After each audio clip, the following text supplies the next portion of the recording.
नमस्कार, बहुत स्वागत है आपका। आप देख रहे हैं आपकी आवाज और आपके साथ मैं हूं आसिफ शेख। आपकी आवाज में आज बात गाय और गाय पर गरमाई एमपी की सियासत की। एमपी की सियासत के केंद्र में एक बार फिर गाय आ गई है। प्रदेश में गाय के संरक्षण और संवर्धन के लिए शिवराज सरकार में गौ कैबिनेट का गठन हुआ है। बीजेपी जहां इसका स्वागत कर रही है, तो वहीं कांग्रेस ने सरकार पर निशाना साधा है, कई सवाल पूछे हैं। वैसे खास बात यह है कि एक दिन पहले ही लव जिहाद को रोकने के लिए धर्मांतरण के खिलाफ कानून बनाने का ऐलान करने वाली सरकार अब गाय पर फोकस कर रही है। कई सवाल हैं जिनके जवाब जानने की कोशिश करेंगे। एक खास पैनल भी हमारे साथ जुड़ेगा, लेकिन आइए सबसे पहले एक रिपोर्ट देखते हैं।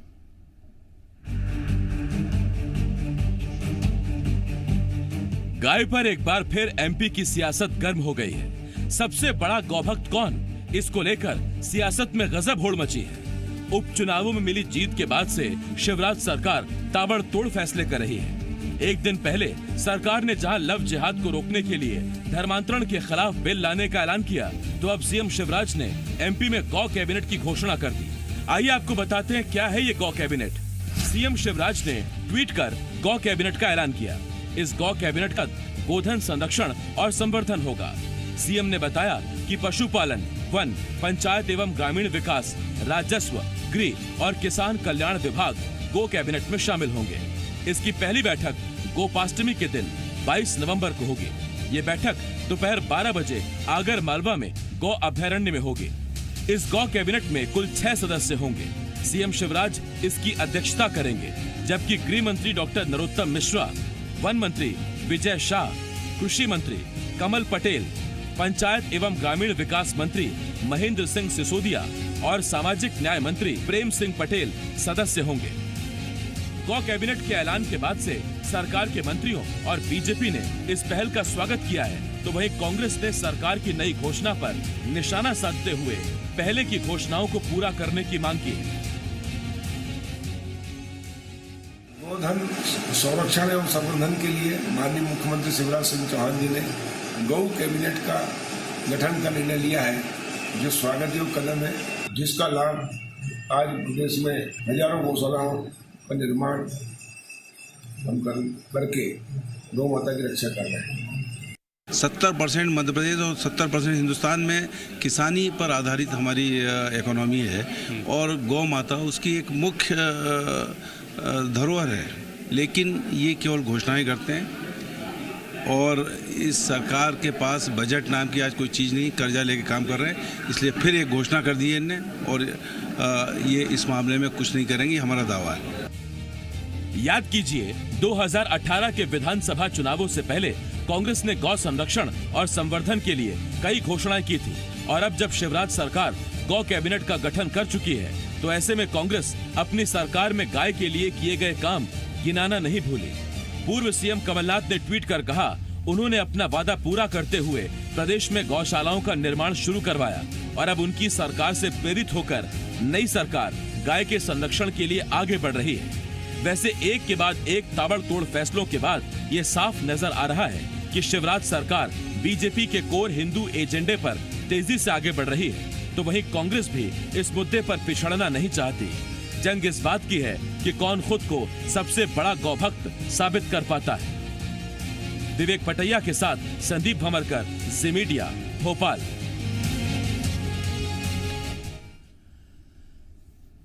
ये हमने आपको एक विस्तृत रिपोर्ट बताई और इस रिपोर्ट के जितने एंगल थे वो सारे एंगल भी हमने आपको बताए। हमने आपको ये भी बताया कि इस गौ कैबिनेट का इसमें कौन कौन शामिल होंगे, ये गौ कैबिनेट है क्या। वैसे आपको बता दें कि देश में ये पहली बार है जब किसी राज्य में गौ कैबिनेट बन रही है, यानी कि गाय के संरक्षण और संवर्धन के लिए, गौ माता के संरक्षण संवर्धन के लिए पहली बार कोई कैबिनेट अलग से निर्णय करेगी। और खास बात यह कि इसकी पहली बैठक जो 22 नवंबर को होने वाली है गोपाष्टमी के दिन, उस दिन ये बैठक मंत्रालय में नहीं होगी, ये बैठक सीएम आवास पर भी नहीं होगी, ये बैठक सीधा आगर मालवा के सालरिया में गौ अभयारण्य में बुलाई गई है। हमारे साथ 3 खास मेहमान जुड़ रहे हैं। हमारे साथ कृषि मंत्री मध्य प्रदेश सरकार में और गौ कैबिनेट के सदस्य कमल पटेल जी, इसके साथ साथ पूर्व मंत्री नरेंद्र नाटा जी हमें ज्वाइन कर रहे हैं, और एसोसिएट एडिटर जी मध्य प्रदेश छत्तीसगढ़ हरीश देवेकर जी हमारे साथ जुड़ रहे हैं। सबसे पहला सवाल हरीश जी आपसे, उसके बाद फिर राजनीतिक प्रतिक्रियाएं भी लूंगा। हरीश जी, कल हम बात कर रहे थे जब लव जिहाद को रोकने के लिए धर्मांतरण के खिलाफ कानून का ऐलान हुआ, कानून बनाने का ऐलान हुआ, तो हमने सीधा ये सवाल पूछा था सरकार से कि क्या अब कोर हिंदू एजेंडे की तरफ सरकार बढ़ रही है। और 48 घंटे में एक और दूसरा बड़ा फैसला, कहीं माइलेज कमलनाथ ना ले जाएं, कमलनाथ बीजेपी से बड़े गौ भक्त साबित ना हो, इसको लेकर अब सरकार संजीदा है। एक नई पहल अपने आप में की गई है, गौ कैबिनेट। अभी तक इसकी अवधारणा भी नहीं थी, किसी ने सोचा नहीं था, एक नया टर्म लेकर आ गए, गो कैबिनेट। 6 लोग उसमें होंगे कुल, मुख्यमंत्री समेत। हाँ से बिल्कुल सही कहा आपने। और हिंदू के कोर एजेंडा की बात मैं आपको बताना चाहूंगा कि 2003 में जब उमा भारती मुख्यमंत्री बनी थी तो उन्होंने भी गौ माता को लेकर कई गौशाला खोलने को लेकर कई योजनाएं बनाने की बात की गई थी। उनके बाद बाबूलाल गौर आए, उन्होंने, उसके पहले मध्य प्रदेश पॉलिटिक्स में गौ माता का कहीं कोई स्थान नहीं था, कोई बात नहीं होती थी। भाजपा सत्ता में आई 2003 में, हिंदुत्व के कोर एजेंडे में गौ माता आई। बाबूलाल गौर ने भी गौशाला पे लेके बात की, शिवराज सिंह चौहान भी करते रहे। और जब कांग्रेस सरकार बनी तो उन्हें समझ में आ गया राम और गौ माता ये कोर एजेंडे हैं संघ के, और जिसपे हिंदुत्व के लेके कांग्रेस कटती रही है, वोट बैंक कटता रहा है। तो कांग्रेस ने भी वचन पत्र में शामिल कर लिया, राम वनगमन पथ को लेके शामिल किया, गौशाला को लेके शामिल किया और बनाया भी गया। लेकिन अब गो कैबिनेट, जिस तरह कृषि कैबिनेट शिवराज सरकार ने देश में पहली कृषि कैबिनेट का अपना एक इजाद किया था, उससे इस बार गो कैबिनेट की, ये अपने आप अनूठा फार्मूला है।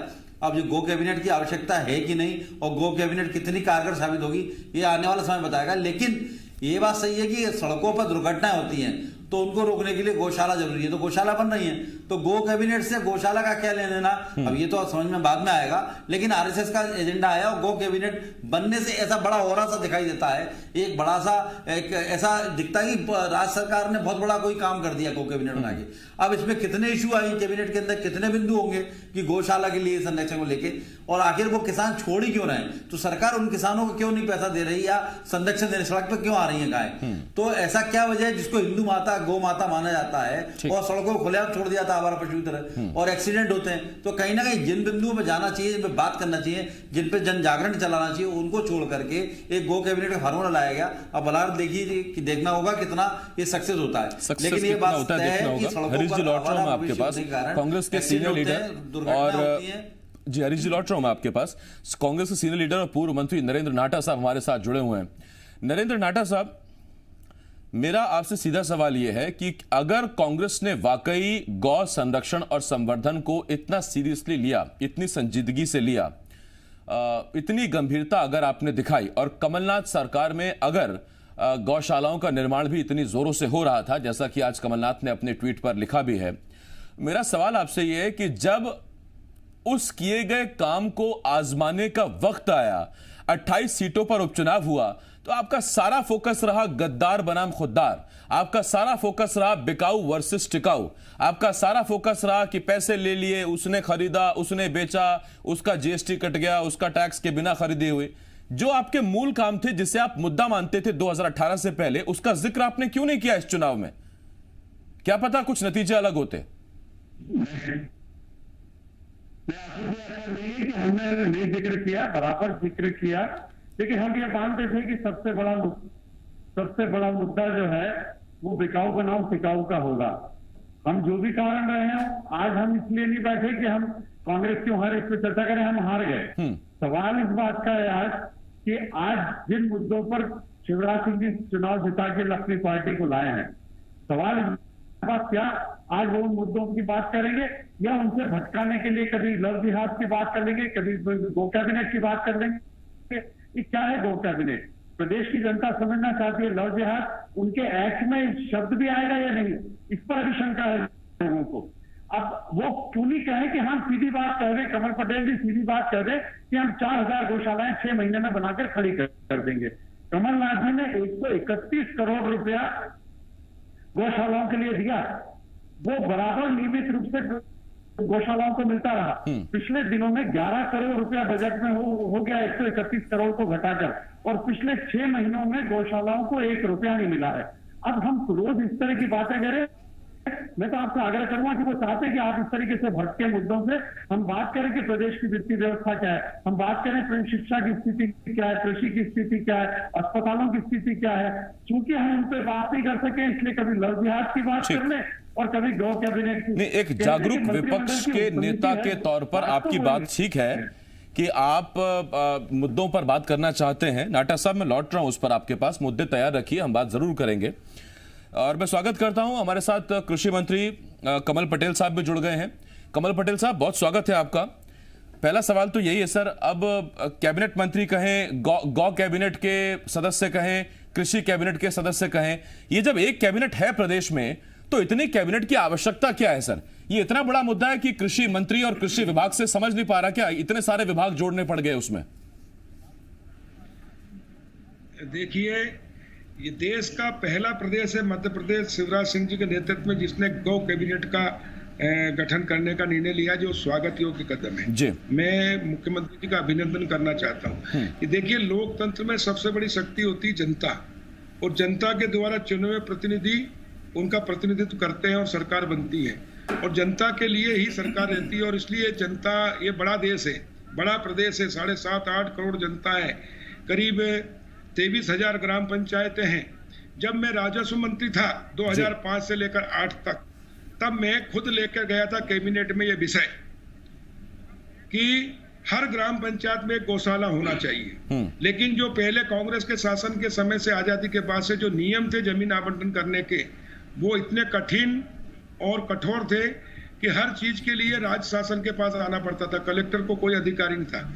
मैंने कैबिनेट में ले जाकर इसको पारित करवाया कि हर ग्राम पंचायत में जो चरनोई भूमि है, वो गौचर भूमि है, वो दिग्विजय सिंह जी ने सत्ता प्राप्त करने के लिए लोगों को बांट दी थी, और उसमें सुप्रीम कोर्ट ने रोक लगाई है। 3%, 2% बची, जो 5% आरक्षित रहती थी हर ग्राम में, और उसके कारण सुप्रीम कोर्ट में स्टे चल रहा है। जब मैं विषय लेकर गया कैबिनेट में, तो हमारे चीफ सेक्रेटरी ने कहा सर स्टे है, इसमें दे नहीं सकते हैं। तो मैंने कहा स्टे आदमी को बांटने पे है, वो गोचर भूमि गौ माता की है। जब वो चरने जाती है तो शाम को कहाँ आती है रुकने के लिए उसको? हम भी घर से जब दिन भर काम करते हैं, दुकान, व्यवसाय, नौकरी, शाम को घर जाते हैं, तो हमारा घर है, ठिकाना है, तो गौ का भी ठिकाना होना चाहिए। इसलिए हर ग्राम पंचायत में एक गौशाला बननी चाहिए, और इसलिए 5 से 10 एकड़ मंत्री जी, मंशा आपकी अच्छी है, और हमने कलेक्टर, सुनिए एक मिनट सुनिए मंत्री जी, कलेक्टर को हमने अधिकार दिए, निःशुल्क हम समिति को देंगे, गौ सेवा समिति जो बनेगी उसको। और उसी का फायदा ये हुआ है कि आज हम गांव-गांव में गौशाला दे रहे हैं। 4,000 गौशालाओं के लिए हमने स्वीकृति दे दी है। उसी पर मैं आपसे सवाल पूछ रहा हूं। मंशा आपकी ठीक है, मेरा सवाल आपसे ये कि देखिए, इसी तरह की एक पहल पिछली बार 2018 से पहले भी शिवराज सरकार ने की थी। एक आनंद विभाग बनाया गया था, आनंद मंत्रालय। उसका मकसद था लोगों को आनंद में रखना। आज वो विभाग कौन देख रहा है, कौन अधिकारी उसके जिम्मे है, क्या बजट उस विभाग का है, आप जानकारी दे सकते हैं सर? देखिए, आनंद विभाग बनाया था इसलिए कि लोगों का जीवन जीने के लिए सबसे आदमी क्या चाहता है? सुखी होना चाहता है। उसका जीवन का अंतिम लक्ष्य होता है सुखी, और सुखी होने के लिए वो इतनी मेहनत करता है, धन कमाता है, संपत्ति अर्जित करता है, जो उसको भौतिक सुख और आध्यात्मिक आत्मिक सुख, और उसके लिए उन्होंने एक आध्यात्मिक विभाग अलग से बनाया था ताकि लोगों को उसमें आनंद दे, और सरकार ऐसी योजनाएं बनाए जन कल्याण की जिससे लोग आनंदित हों। और इसलिए हमने गरीब आदमी के लिए अंत्येष्टि के पैसे भी नहीं होते थे कांग्रेस के 50-60 साल के राज में। किसी को एक शौचालय बना के नहीं दिया, किसी को एक पक्का मकान बना के नहीं दिया, किसी को एक गैस टंकी चूल्हा नहीं दिया इन्हें 55 साल में। लेकिन क्या है, कमल पटेल जी जितने अच्छे मंत्री हैं उतने अच्छे वक्ता भी हैं। सवाल मेरा क्या था मंत्री जी, जवाब उसे कहां ले जा रहे हैं आप? मैं जानता हूं पटेल जी, मैं तो आपसे छोटा सा सवाल और पूछता हूं। आनंद का, आपने आनंद का प्रश्न किया। नहीं, मैं आपसे ये पूछ रहा था सर, उसका क्या बजट है, कौन उसे अधिकारी देख रहा है, विभाग कहाँ है? और उसमें मंत्री जी आपसे एक सवाल और पूछता हूं, उसके बाद मैं कांग्रेस से पूछूंगा। मेरा आपसे एक सवाल, अभी तक की जो पारंपरिक व्यवस्था है वो सीधा यह है कि यदि किसी क्षेत्र में काम करना है, कैबिनेट में प्रस्ताव आता है, मंजूरी होती है, फंड का अलॉटमेंट होता है, काम हो जाता है। आज सर पर्यटन कैबिनेट अलग बना दी गई, आज गौ कैबिनेट अलग बना दी गई, आनंद विभाग का मैंने आपसे पहले ही सवाल पूछा। जब अच्छी खासी कैबिनेट है, इतने सारे मंत्री हैं, तो वहीं से काम हो सकता है। इसे क्या ये क्यों नहीं सवाल उठेंगे कि दरअसल नून लगे ना फिटकरी, रंग चोखे का चोखा, एक संदेश जनता तक पहुंच जाए कि देखिए हम इस दिशा में एक काम कर रहे हैं, जबकि काम कैबिनेट भी कर सकती है। देखिए, हम जनता के सहयोग से ये सब काम करना चाहते हैं, और इसलिए हम अलग अलग विभाग बना के काम को जितना विकेंद्रीकरण करेंगे उतना ही अच्छे तरीके से होगा, नीचे तक पहुंचेगा। और एक विशेष अभियान चलाकर कोई काम को किया जाता तो उसमें सफलता मिलती है। और इसलिए किसान कैबिनेट, गौ संरक्षण के लिए गौ कैबिनेट, इसके कारण अभी अभियान के रूप में काम होगा और तेजी से होगा। जो काम 5 साल में हो सकता है, इस अभियान से हम 1 और 2 साल में कर लेंगे। मंत्री जी मैं लौट रहा हूं इस पर आपके पास। हरीश जी आपके पास आ रहा हूं। हरीश जी, जैसा मंत्री जी ने कहा कि विकेंद्रीकरण हो, स्पेसिफिकेशन होगा तो ज्यादा बेहतर रहेगा। मेरा सवाल आपसे वही है, इसीलिए तो सिर्फ एक मुख्यमंत्री नहीं होता है, उसके नीचे अलग विभाग होते हैं और हर विभाग की अलग जिम्मेदारी होती है और हर विभाग का अलग मंत्री। वो अलग मंत्री अलग विभाग अपने डिपार्टमेंट को देखता है। ये विकेंद्रीकरण पहले से है, फिर ये सिर्फ सुर्खियां लेने के लिए या सिर्फ जनता तक ये संदेश पहुंचाने के लिए हम गंभीर हैं? उस पर बजट क्या होगा, कैसे काम होगा, वो बात की बात है, लेकिन कम से कम एक फौरी संदेश पहुंच जाए कि हम गंभीर हैं इस विषय पर। आसिफ, देखिए कमल पटेल जो हैं बड़े सीनियर नेता हैं भाजपा के और बहुत अच्छे वक्ता हैं। वो मुद्दों को किस तरह से पेश करना है उन्हें अच्छे से आता है। आपको होगा किसान कर्ज माफी को लेकर किस तरह का एक हाइप क्रिएट किया था, तो कमल पटेल की ये खासियत है, तो इसीलिए वो विकेंद्रीकरण की बात कर रहे हैं। लेकिन बात वहीं आती है, गौशाला की बात करेंगे तो आईएएस अफसर गौशाला पे भोपाल में गोल्फ कोर्स बनाने की बात करती थी सरकार में, प्रस्ताव द्वारा बनता है। गौशाला की बात करें तो कंप्यूटर बाबा जैसे गौशाला पे कब्जा मिलता है, तो गौशाला की जमीन का होगा क्या? अखिलेश्वरानंद जो गौशाला के अध्यक्ष हैं, सॉरी गौ सेवा प्रमुख के अध्यक्ष हैं, उसका आप देखिए उन्होंने हेलीपैड बनाने की बात की थी, गो हेलीपैड बनाने की बात की थी, गांव-गांव में गो हेलीपैड बनेंगे।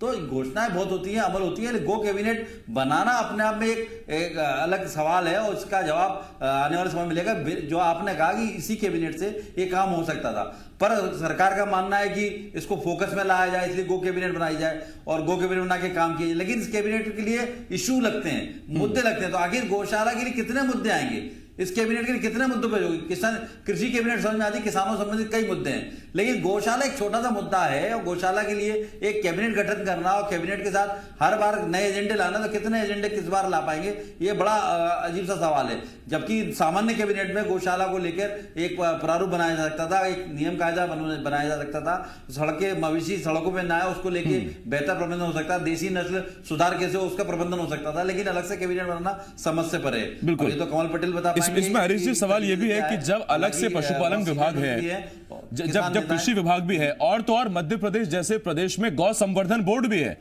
तो जब गौ संवर्धन बोर्ड अपना काम कर रहा है, पशुपालन विभाग अपना काम देख रहा है, गौ माता हम सबके लिए पूजनीय है, तो उसमें इस तरह के अलग कैबिनेट की आवश्यकता थी क्या? मैं नाटा साहब आपके पास आ रहा हूं, और नाटा साहब मेरा सवाल आपसे, जो मैंने पहला सवाल पूछा था कि आपने बिकाऊ टिकाऊ पर अपना पूरा फोकस क्यों रखा था, आपने क्यों नहीं गौ माता के लिए किए गए काम गिनाए, तो आपने कहा था कि हमने काम गिनाए।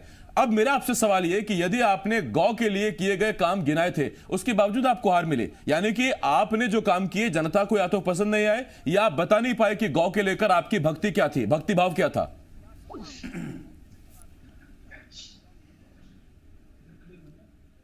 नाटा साहब नहीं है हमारे पास अभी, कुछ देर में जुड़ेंगे हमारे साथ। एक बार फिर हम चल रहे हैं, कमल पटेल जी हमारे साथ, कृषि मंत्री, लगातार मध्य प्रदेश सरकार से जुड़े हुए हैं। पटेल जी आपके पास आ रहा हूं, और मंत्री जी मेरा आपसे छोटा सवाल, अब विरोधी तो चुटकी ले रहे हैं सर, वो कह रहे हैं मंत्रियों की आपस में बनती नहीं है, शिवराज ने बीच का रास्ता निकाल लिया है, 6 मंत्री इधर जाओ, 6 मंत्री उधर जाओ, बाकी मेरे पीछे आओ। तो इन 6 मंत्रियों को डाल दिया कृषि कैबिनेट में, जिन 6 मंत्रियों की अलग है उनको डाल दिया पर्यटन कैबिनेट में, और बाकी जो 6 बचे जिनकी दोनों से नहीं बनती उनको डाल दिया गया गौ कैबिनेट में। ये देखिए, जो जैसा होता है वो दूसरों के बारे में वैसे ही सोचता है। कांग्रेस में गुटबाजी है तो उनको लगता है भाजपा में भी गुटबाजी होगी, लेकिन इस चुनाव के अंदर इनको समझ में आ गया कि गुटबाजी कहाँ है। भारतीय जनता पार्टी देश के लिए काम करती है, समाज के लिए काम करती है, पहले देश फिर पार्टी और फिर मैं। कांग्रेस के अंदर देश जाए कहीं, पार्टी डूबे तो डूबे, वो पप्पू को ही बनाएंगे अध्यक्ष, जो डुबा दी पूरी कांग्रेस को, खत्म कर दी इन्होंने गुटबाजी करके और ये करके, इनका काम ये जाने। लेकिन मैं ये बताना चाह रहा हूँ कि गो कैबिनेट का गठन क्यों किया। देखिए, गो कैबिनेट में 6 विभाग है, एक विभाग है राजस्व, एक है वन, एक है पशुपालन, एक है कृषि, एक है ऊर्जा और एक है गृह। इनका आपस में एक दूसरे का संबंध है, एक दूसरे के पूरक है, और इसलिए ये एक कैबिनेट बनकर, अगर जमीन फॉरेस्ट की है और हमको वहाँ गौशाला गौ अभ्यारण्य बनाना है तो हम फॉरेस्ट विभाग से एनओसी ले लेंगे वहीं बैठ के। उसको कोई तकलीफ होगी तो उसका जवाब वही दूसरा विभाग दे देगा, राजस्व विभाग कर देगा, कृषि विभाग कर देगा, बिजली चाहिए तो बिजली विभाग दे देगा वहां तक पहुंचाने के लिए, पीएचई डिपार्टमेंट है उसमें अगर पानी की चाहिए व्यवस्था तो वो हो जाएगी। तो इस प्रकार एक छोटा विभाग जिससे संबंधित है। आप उसमें मंत्री जी अच्छा बात कह रहे हैं, आप कह रहे हैं कि बिजली चाहिए तो बिजली पहुंचा देंगे, लेकिन जहां तक मेरी जानकारी है ऊर्जा विभाग इसमें है ही नहीं। ऊर्जा विभाग से हम कर लेंगे ना, कृषि विभाग है ना, हमारे जो किसान होते हैं और खेती। तो पटेल जी वही तो मैं आपसे कह रहा था कि जब पूरी कैबिनेट है तो फिर इसमें इतनी स्पेसिफिकेशन की आवश्यकता क्या थी?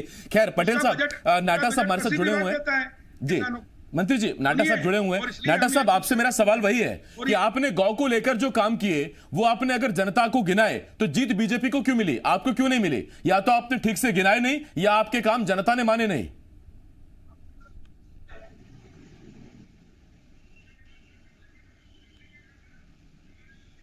और हाँ नाटा साहब, मुझे एक चीज याद आई, ईवीएम में गड़बड़ी है, इस बात को आपने खारिज कर दिया था। मैं बीच में मैं आपको सुन नहीं पाया, लेकिन मैं कमल पटेल जी से इतना निवेदन करना चाहता हूं कि कमल पटेल जी ये बता दें तो सब कर लिया, 15 साल से आप सत्ता में, वो अच्छे वक्ता ही नहीं, वो अभी भी ऐसा बर्ताव करते, मान लो नेता प्रतिपक्ष हो, वो अभी भी कांग्रेस को याद कर रहे हैं। हम तो 15 साल से सत्ता से बाहर गए, 15 सालों में हमने जितनी गौशालाएं बनाई उतनी 15 सालों में नहीं बनी। अब आप एक चीज समझा दें, 4000 गौशालाएं बनाने के लिए कब तक बना देंगे?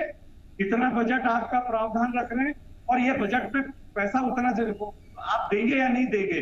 केवल घोषणाओं से काम नहीं होता। आपका जब मैंने कहा कि 131 करोड़ के बजट को घटा के आपने 11 करोड़ कर दिया, 6 महीनों से गौशालाओं को कोई पैसा नहीं मिला है, तो अब इसको बात समझाएं कि अब आप इन 4000। नाटा साहब आप जानते हैं जब आप ये सवाल उठाएंगे कि 131 करोड़ के बजट को 11 करोड़ क्यों कर दिया, 6 महीने से पैसा क्यों नहीं मिला, तो मैंने कहा ना मंत्री जी जितना सीनियर है उतने अच्छे वक्ता में सीधा कहेंगे कि इन्हीं सब चीजों के लिए तो बनाई है गौ कैबिनेट। एक लाइन में जवाब दे देंगे आपका। खैर मेरे पास वक्त खत्म हो गया सर, धन्यवाद आपका कमल पटेल जी, नाटा साहब, हरीश जी, बहुत धन्यवाद आपका हमारे साथ जुड़ने के लिए।